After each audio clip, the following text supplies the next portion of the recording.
Hello friends, मैं हूं UM उस्मानी और आप देख रहे हैं हमारा चैनल यूएम इंस्टीट्यूट। और आज की वीडियो में हम लोग पढ़ने जा रहे हैं valuation of shares. Valuation of shares में आज हम लोग पढ़ने वाले हैं यील्ड और income valuation method. Valuation of shares पर पहले भी हम 2 वीडियोस अपलोड कर चुके हैं। फर्स्ट वीडियो में हमने आपको सारे types of valuation of share समझाए थे और नेक्स्ट वीडियो में आपको इसका first method net asset method समझाया था। तो अगर आपने हमारी वो वीडियोस नहीं देखी हैं तो जरूर देखिएगा, हम लिंक आई बटन में दे देंगे। आई बटन पे क्लिक करके आप हमारी वीडियोस देख सकते हैं। आज हम लोग पढ़ने जा रहे हैं इसका सेकंड मेथड, यील्ड और इनकम वैल्यूएशन मेथड। इस मेथड में हम लोग 2 बेसिस पे क्वेश्चंस को सॉल्व करते हैं। यानी इस मेथड से अगर आपको शेयर की वैल्यू निकालना है तो 2 बेसिस पे आप निकाल सकते हैं, basis of rate of dividend और basis of rate of earning. ठीक है, आप पहली चीज क्या है, रेट ऑफ डिविडेंड के अकॉर्डिंग निकाल सकते हो या फिर रेट ऑफ अर्निंग के हिसाब से आप शेयर की वैल्यू निकाल सकते हो। तो हम लोग आज की वीडियो में पढ़ने वाले हैं कि रेट ऑफ डिविडेंड के अकॉर्डिंग हम लोग शेयर की वैल्यू कैसे निकालते हैं यील्ड और इनकम वैल्यूएशन मेथड से। तो स्टार्ट करते हैं वीडियो और समझते हैं कि रेट ऑफ डिविडेंड के बेसिस पे कैसे हम लोगों को वैल्यू निकालना है। तो इस जो वीडियो है इसमें हम लोग बेस पढ़ने जा रहे हैं, निकालेंगे, देखेंगे value of share on the basis of rate of dividend. Rate of dividend के बेसिस पे अगर आप शेयर की वैल्यू निकालने जा रहे हो तो उस क्वेश्चन में आपको कितनी चीजों का ध्यान रखना है, सबसे पहले ये समझ लें। क्वेश्चन में आपके पास नॉर्मल रेट ऑफ रिटर्न होना चाहिए। नॉर्मल रेट ऑफ रिटर्न क्या होता है? कोई भी कंपनी जो किसी भी तरह का बिजनेस कर रही है, वो जो भी प्रोडक्ट बनाती है उस प्रोडक्ट पर वो एक फिक्स रेट से अर्निंग की भी सोचती है कि इतना रिटर्न हमको मिलेगा। यानी उसने अपने बिजनेस में जो भी पैसा इन्वेस्ट किया है उस पर उसे कितना रिटर्न मिलने वाला है, कितने परसेंट रिटर्न मिलने वाला है, इसे हम कहते हैं नॉर्मल रेट ऑफ रिटर्न। आमतौर पर जितने परसेंट प्रॉफिट वो अर्न कर सकता है उसे कहेंगे नॉर्मल रेट ऑफ रिटर्न।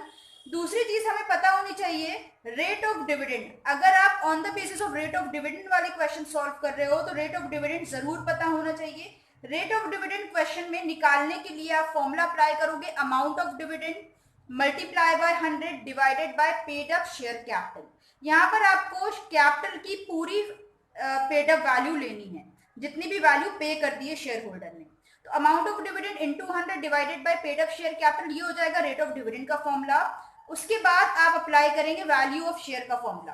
तो एक शेयर की वैल्यू निकालने के लिए हमारा फॉर्मूला हो जाएगा rate of dividend multiply by paid up amount of 1 share. एक शेयर की जो भी पेड अप अमाउंट है, मान लेते हैं हमारे शेयर की पार वैल्यू है 100 रुपए और उस पर अभी तक शेयर होल्डर्स ने पे किया है 80 रुपीज। तो एक शेयर की पेड अप वैल्यू कितनी हो गई? 80 रुपीज। तो यहाँ पर हम लोग 80 रुपीज रखेंगे एक शेयर की पेड अप वैल्यू और डिवाइड दे देंगे नॉर्मल रेट ऑफ रिटर्न से। ये यहाँ पर निकल कर आ जाएगी हमारी वैल्यू ऑफ 1 शेयर। तो आपको यहाँ पर क्या करना है, नॉर्मल रेट ऑफ रिटर्न पता होना चाहिए, रेट ऑफ डिविडेंड पता होना चाहिए। उसके बाद आप वैल्यू ऑफ शेयर का फॉर्मूला अप्लाई करेंगे और वैल्यूज पुट करके आंसर निकाल देंगे। अब हम इससे रिलेटेड क्वेश्चंस को सॉल्व करते हैं और देखते हैं कि कैसे value of share practical question में निकाला जाएगा। तो ये क्वेश्चन हमारे सामने, इसमें कह रहे हैं find out value of each share in x limited. हमें एक्स लिमिटेड के हर एक शेयर की वैल्यू निकालना है। शेयर कैपिटल है 8 लाख रुपए। X limited distribute 50% of its profit as dividend. X limited जो है वो अपने प्रॉफिट का 50% part as a dividend distribute कर देते हैं अपने शेयर होल्डर्स में। एनुअल प्रॉफिट हो रहा है 2 लाख रुपए का। नॉर्मल रेट ऑफ रिटर्न है 10% पर एनम और share of x limited is of 100। X limited का जो शेयर है वो है 100 रुपए वाला। अब देखिए यहाँ पर आपको सिर्फ शेयर कैपिटल दे रहा है, ये नहीं बता रहा है कि ये कौन सी है, कॉल्ड अप है या पेड अप है, कौन सी कैपिटल है। तो हमें यही कैपिटल लेके क्वेश्चन करना है। अगर क्वेश्चन में पेड अप कैपिटल अलग से दी है तो आपको पेड अप कैपिटल ले लेना है, अदरवाइज जो शेयर कैपिटल दी होगी वही लेकर क्वेश्चन को सॉल्व करना है। तो नॉर्मल रेट ऑफ रिटर्न हमें यहाँ पर पता है, तो हमारा पहला स्टेप होगा, हम फाइंड करेंगे rate of dividend. Rate of dividend के लिए हमारा फॉर्मूला हो जाता है amount of dividend multiply by 100 divided by paid up share capital. ये हमारा फॉर्मूला हो जाता है। तो हम चेक करते हैं कि हमारी डिविडेंड की अमाउंट कितनी है।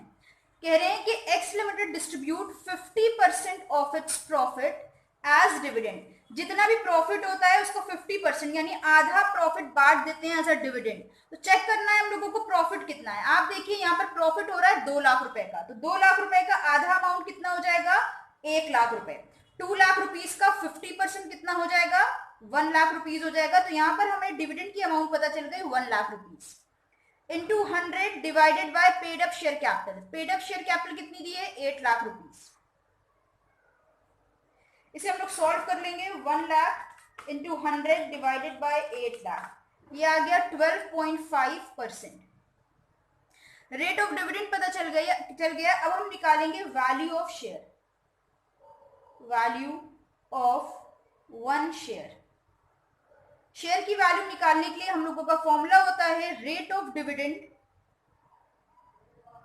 Multiply by paid up value of 1 share, paid up value of 1 share divided by normal rate of return, NRR। Rate of dividend हम लोगों ने फाइंड किया है, 12.5% आया है, इसे रख देते हैं 12.5 into paid up value of 1 share. तो क्वेश्चन चेक करें, share of x limited is of 100। X limited का जो शेयर है ये 100 रुपए वाला है, तो एक शेयर की पेड अप वैल्यू हो गई 100। डिवाइड दे देंगे नॉर्मल रेट ऑफ रिटर्न से, तो यहाँ पे ये भी दिया है normal rate of return is 10% per annum. साल में 10% का प्रॉफिट नॉर्मली हो रहा है, तो यहाँ पर हम लोग रख देंगे 10। अब इसे हम लोग सॉल्व करेंगे, 12.5 इंटू 100 डिवाइडेड बाय 10, ये निकल कर आ गया 125। तो हमारे एक शेयर की वैल्यू है 125 रुपए। ठीक है, यहाँ पे हम लोगों ने निकाल लिया वैल्यू ऑफ शेयर। तो वैल्यू ऑफ शेयर के लिए आपको ज्यादातर क्या है, रेट ऑफ डिविडेंड निकालना पड़ सकता है, वैल्यू ऑफ शेयर, या और अगर आगे क्वेश्चन आपके लिए डिफिकल्ट करेगा तो प्रॉफिट में एडजस्टमेंट दे देगा। तो नेक्स्ट क्वेश्चन हम लोग प्रॉफिट की एडजस्टमेंट से रिलेटेड करके उसको भी क्लियर कर लेते हैं। तो नेक्स्ट क्वेश्चन हमारे सामने, इसमें कह रहे हैं 1014% preference shares of 100 each, 20,000 equity shares of 10 each, यानी इनके पास 1000 प्रेफरेंस शेयर है, वो भी 100 रुपीज वाले, 20,000 इक्विटी शेयर है इस कंपनी में 10 रुपए वाले। एनुअल प्रॉफिट दिया हुआ है 1,90,000, 2,10,000, 2,05,000, 2,15,000। 4 सालों का प्रॉफिट दिया है, 2010, 11, 11, 12, 12, 13, 13, 14, 4 सालों का प्रॉफिट यहाँ पे दिया हुआ है। टैक्स रेट है 50%, नॉर्मल रिटर्न मिलता है 20%, जनरल रिजर्व में 20% ट्रांसफर करना है। तो यहाँ पर हमें एक प्रॉफिट नहीं दिया है, उसकी जगह पे 4 सालों का प्रॉफिट दिया है। तो जब आपको लास्ट कई इयर्स का प्रॉफिट दिया होगा तो वहां पर आप एवरेज प्रॉफिट को यूज करेंगे एज अ प्रॉफिट। तो सबसे पहले हम लोग फाइंड करेंगे एवरेज प्रॉफिट, क्योंकि यहाँ पर हम लोगों को कई इयर्स का प्रॉफिट दिया हुआ है। तो जितने भी इयर्स का प्रॉफिट 4 सालों का है तो उन्हें ऐड कर लेते हैं, 1,90,000 प्लस 2,10,000 प्लस 2,05,000 प्लस 2,15,000। 4 इयर्स का प्रॉफिट है, तो यहाँ पर डिवाइड दे देंगे 4 से। अब इन चारों को ऐड कर लेते हैं, तो इनको यहाँ पर हमने ऐड किया, टोटल आया 8,20,000 अपॉन में 4 है, 4 से डिवाइड दिया, हमारा एवरेज प्रॉफिट आ गया 2,05,000। तो ये जो एवरेज प्रॉफिट आया है इसे हम कहेंगे profit before tax, profit before tax. ये हमारा आ गया है 2,05,000। इसमें से हम सबसे पहले डिडक्ट करेंगे टैक्स।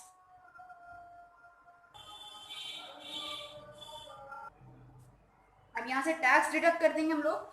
टैक्स रेट हम लोगों को क्वेश्चन में दिया हुआ है 50%, तो हम लोग कैलकुलेट कर लेते हैं 50% ऑफ 2,05,000, तो ये आ जाएगा 1,02,500।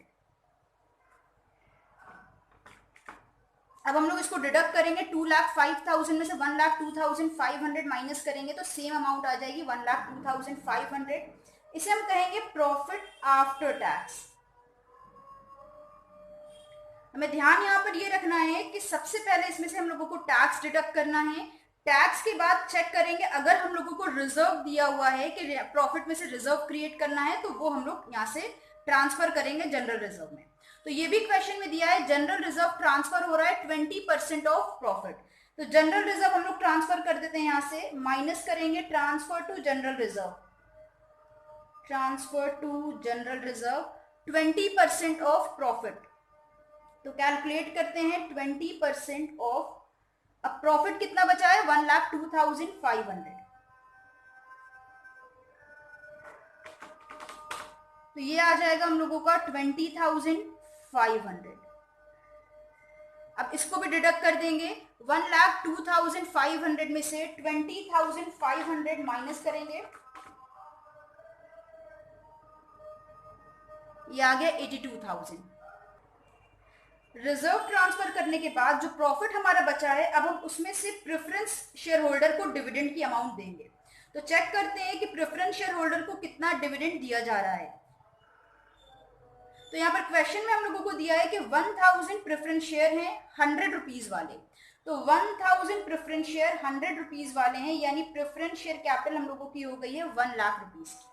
ठीक, और प्रेफरेंस शेयर के आगे परसेंटेज क्या लगी है? 14%। जितनी परसेंटेज लगी होती है हम उतना डिविडेंड देते हैं। तो 1 लाख की प्रेफरेंस शेयर कैपिटल है, हम इस पर 14% प्रेफरेंस डिविडेंड दे देंगे। डिडक्ट करेंगे यहां से preference dividend 14% of 1 lakh rupees, ये आ जाएगा 14,000। 82,000 में से 14,000 डिडक्ट कर देंगे, अमाउंट आ गई है 68,000। अब ये जो हमारी अमाउंट बची है, ये है हमारा प्रॉफिट हमारे इक्विटी शेयर होल्डर्स के लिए। ठीक है, या हम इसे अमाउंट ऑफ डिविडेंड भी कह सकते हैं।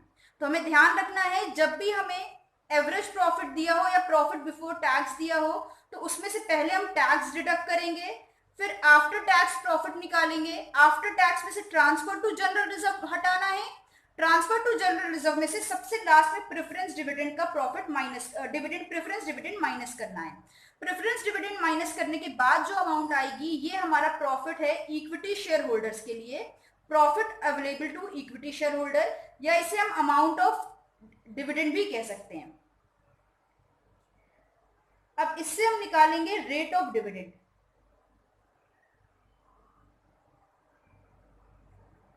तो ये जो हमारी अमाउंट बची है सारी चीजें डिडक्ट करने के बाद, ये हमारी अमाउंट हम ले लेंगे, ये इक्विटी शेयर होल्डर को दिया जाने वाला डिविडेंड की अमाउंट है।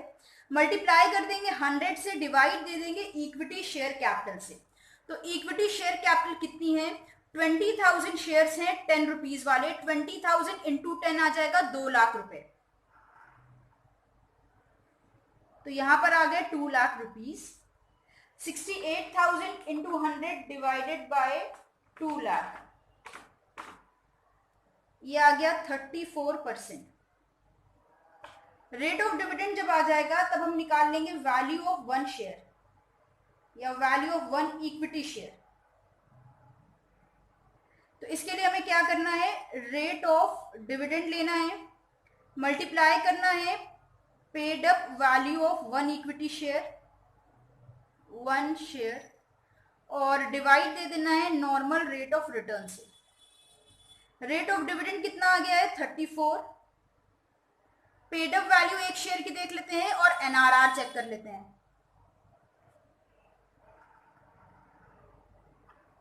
तो देखिए यहां पर हम लोगों को क्वेश्चन में पेड अप वैल्यू दी हुई है, 20,000 शेयर है 10 रुपए वाले, तो पेड अप वैल्यू हो गई 10 रुपीज, और नॉर्मल रेट ऑफ रिटर्न दिया है 20 रुपीज। तो इसे पुट करते हैं,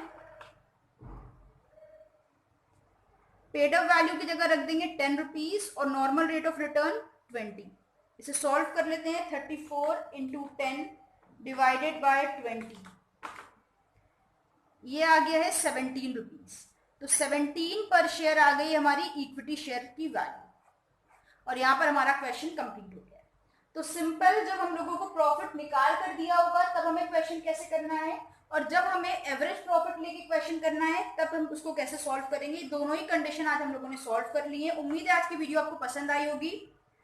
अगर आप चैनल पर नए हैं तो सब्सक्राइब करिएगा, वीडियो पसंद आई तो लाइक और शेयर करिएगा, कमेंट में बताइएगा अगर किसी टॉपिक में डाउट हो। फिर मिलते हैं एक नई वीडियो के साथ। हमारे साथ जुड़े रहने के लिए और वीडियोस को देखते रहने के लिए थैंक यू।